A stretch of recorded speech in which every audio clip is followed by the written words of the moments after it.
सत्ते पे सत्ता की कहानी में अमिताभ बच्चन द्वारा निभाया गया रवि एक नर्स इंदु से प्यार करने के बाद अपनी 6 अशिक्षित और असभ्य भाइयों के साथ एक खेत में रहता है, जो जानवरों की तरह जीवन बिताते हैं। इंदु के आने के बाद भाइयों का जीवन बदलना शुरू होता है और जल्द ही वे 6 महिलाओं के समूह से प्यार करने लगते हैं। इसी दौरान रवि के हमशक्ल बाबू को उसकी जमीन हड़पने के लिए उसकी हत्या करने का काम सौंपा जाता है।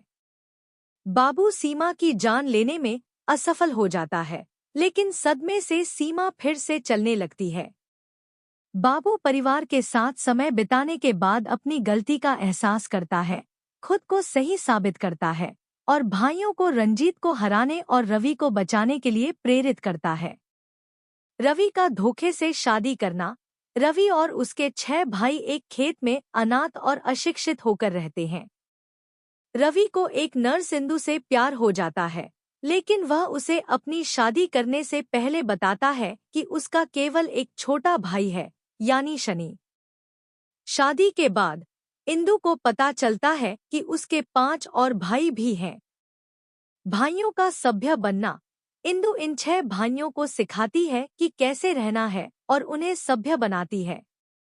वे सभी 6 महिलाओं के एक समूह से प्यार करने लगते हैं, जो एक लकवाग्रस्त उत्तराधिकारी सीमा की दोस्त हैं। बाबू का हस्तक्षेप। रंजीत नाम का एक खलनायक रवि के जमीन हड़पने की योजना बनाता है। वह बाबू, रवि के हमशक्ल, को सीमा को मारने के लिए भेजता है। सीमा की रिकवरी। बाबू सीमा को मारने की कोशिश करता है, लेकिन सदमे से सीमा के पैर फिर से काम करने लगते हैं और वह चलने लगती है। बाबू का पश्चाताप।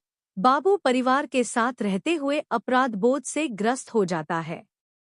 वह अपना असली परिचय बताता है और परिवार उसे माफ कर देता है क्योंकि उसने इंदु को कोई नुकसान नहीं पहुंचाया। रवि की रिहाई। बाबू भाइयों को रंजीत के अड्डे पर ले जाता है, जहां वे रंजीत को हराते हैं और रवि को उसकी कैद से बचाते हैं। सुखी अंत। अंत में रवि अपनी प्रेमिका इंदु से मिलता है और उसके भाई अपनी प्रेमिकाओं से शादी करते हैं। 8 जोड़े खुशी खुशी मिलते हैं।